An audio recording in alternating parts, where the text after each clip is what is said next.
One of the easiest things I'll probably ever put on my channel. It's great for a crowd, great for feeding your family. It's a Philly cheesesteak slider. Now, making Philly cheesesteaks for a family of 7 can be a long process. Turn it into these sliders, 15 minutes and you're done. Everybody gets a Philly cheesesteak and everybody's gonna love it. Just look at these things.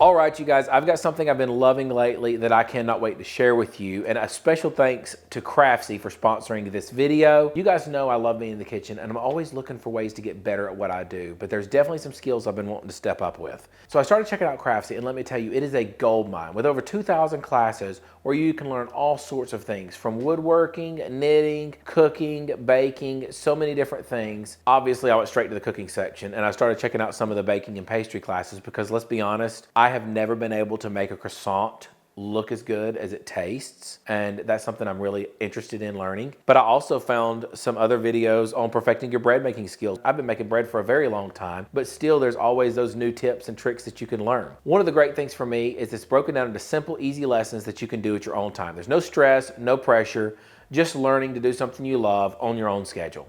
Craftsy isn't just for the pros. It's for anybody who wants to learn. Whether you're brand new to something or just want to get better at something you already love doing, these classes make it easy. The instructors walk you through step by step and they make it fun. And here's the best part. Craftsy's giving the first 1,000 of you guys a full year membership for only $1.49. It's normally $123 for the year, but for less than a cup of coffee, you can spend the next year bettering yourself by learning something new, picking up a new hobby, or just spending some time learning more about something you already love doing.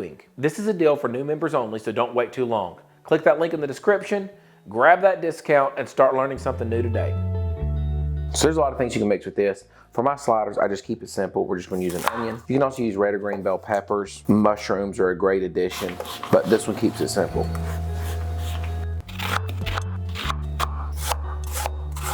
I like a good dice on the onions. It makes them small. When they caramelize, they get down in there and you get tons of little flavor bits just loaded in with that steak. Makes it so good. And again, like I said, if you want to add bell pepper, mushroom, things like that, I do that on my big Philly cheese steaks, but on these sliders, it's just a lot easier to keep it with onion and steak. The next thing we're gonna go with is just a big old bag of your favorite roll. I used the buttery savory rolls instead of the sweet rolls, just because I think that the sweet and the steak aren't as good as that savory butter and steak. And we're gonna cut those in half. Now you want to really try to stay level here. That can be the only difficult part, is climbing or falling on the back side of these rolls as you cut. But if you keep it pretty level across there, you're just going to separate these guys right in half. And then we're going to butter the top and bottom of these and we're going to grill them. When I decided to cook these, I threw these steaks in the freezer. They've been there for about an hour. And that helps them be a little bit more firm to cut, but they're not actually frozen. You don't have to do that. I've done it both ways, but it does make it just a little bit easier for shaving these ribeyes down. This one's a little more frozen than the other one. So what I'm gonna do first is I'm just gonna peel kind of that cap off and just separate it right along the fat lines. And the reason for this is kind of these big chunks of fat. We don't want these huge chunks of fat in the shaved meat because it will just be a little gristly if you're not careful. But we don't want to waste this. I'll show you how we're going to use this here in just a second. So I'm going to set all my fat in a little bowl here and save that. And a lot of this is just peeling with your hands. You don't really have to do a lot of cutting. Okay, so this long cap, I've just kind of laid it out. And I'm just going to kind of shave pieces off of it there. And you can see we're cutting them really thin, about probably a 1/16 of an inch.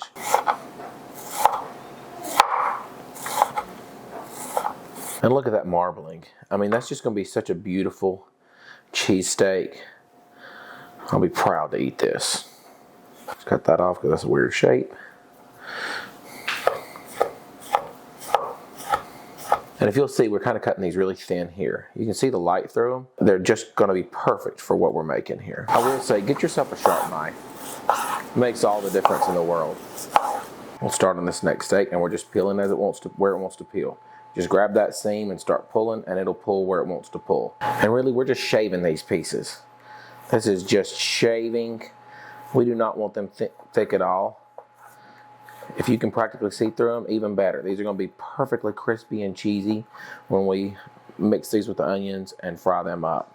Okay, so the first thing we're going to do is toast our bread. Now, You can absolutely, if you just have a cast iron skillet, cut your bread in half right here so it's 6 rolls a piece and sear it on the cast iron skillet. I'm just going to butter it and do it right here on my griddle.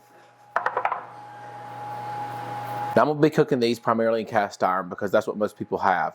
If you have a griddle, that's great, and it's always easier on a griddle. So I'm going to butter it really well, and I'm just going to drop it down on my griddle here. Let it sizzle for just a second.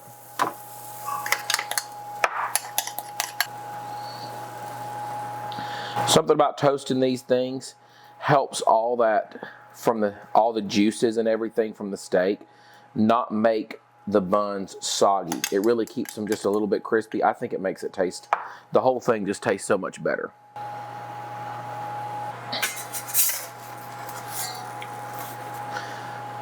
There you go. And just look at that, just a beautiful golden brown. That's just going to crisp up so nicely. You can see just a beautiful golden brown on those. Can't wait to put some steak on it.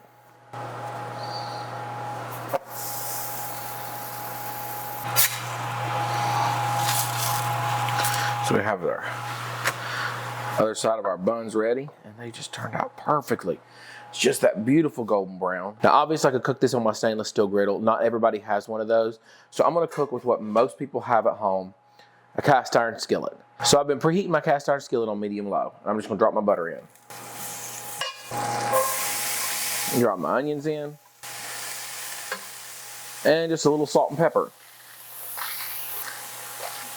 Now, a lot of times, I'll be honest, if I'm making a Philly cheesesteak on a hoagie bun like normal, then I will come in and I will add my mushrooms and peppers to this as well. But with this, I just keep it simple. Onion, salt, and pepper, steak, salt, and pepper.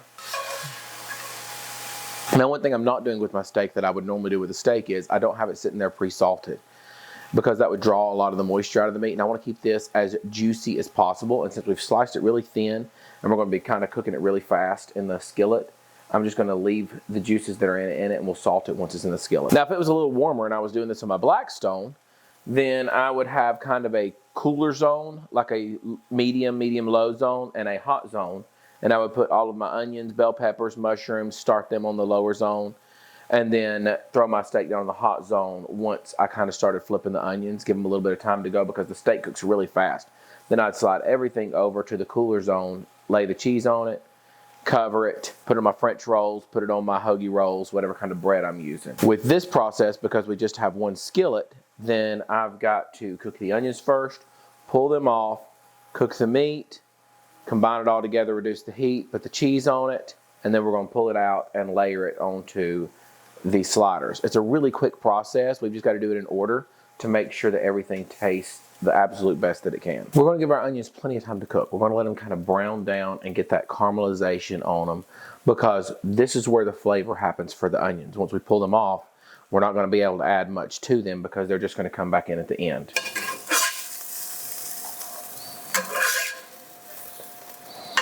Proud of these guys. I'm going to throw this beef fat that we cut off the steaks into my skillet here. And we're just going to render this down a bit and get a little bit of rendered fat in the bottom of this pan to cook our beef in. It's going to taste so much better. It takes nothing extra. We've already got it sitting there. I'm going to go ahead and turn my heat up. I mean, let's not let it go to waste, right? Okay, we've got a little bit of rendered beef fat in there. We're not trying to drown this stuff, just enough to look like a few tablespoons would in the bottom there. And our pan is preheated a bit. Get all of that out because we don't want chunks of beef fat in our Phillies. Casey's been learning to cook and got these little stitch mitts, so we'll use them. Resist the urge to grab your hot skillet handle. So now we're just gonna throw a big chunk of this steak down in here. We might want a couple batches. Now once we cook about 60 to 70% through of the pieces that are on the bottom, kind of like a smash burger, we're gonna go ahead and flip this. It's not really gonna stick long. We're just getting that really good caramelization. Go ahead and pull this off. Let that heat come up just a little bit. Now for the last handful of beef.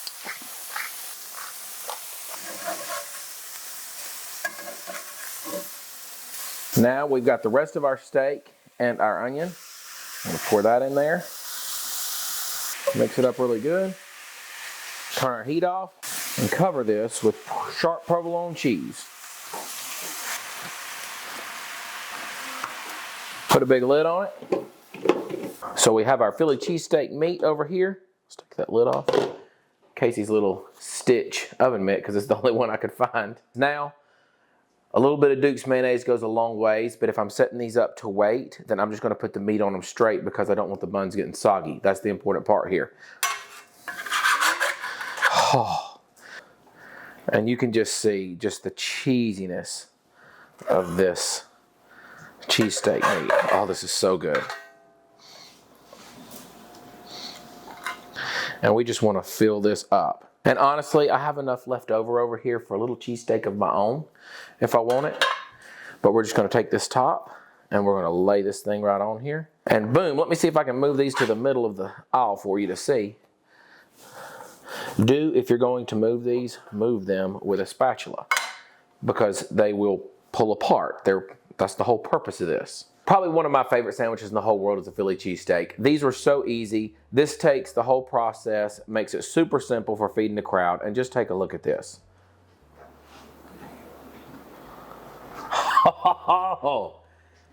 So the cheese pull is awesome. What's it taste like? Whether you've got friends coming over, you're just cooking for the family, this is so easy, and it's a guaranteed winner. I honestly don't know how better to explain this than buttery buns with cheesy, steak-filled goodness. One bite of this, you're gonna thank me later.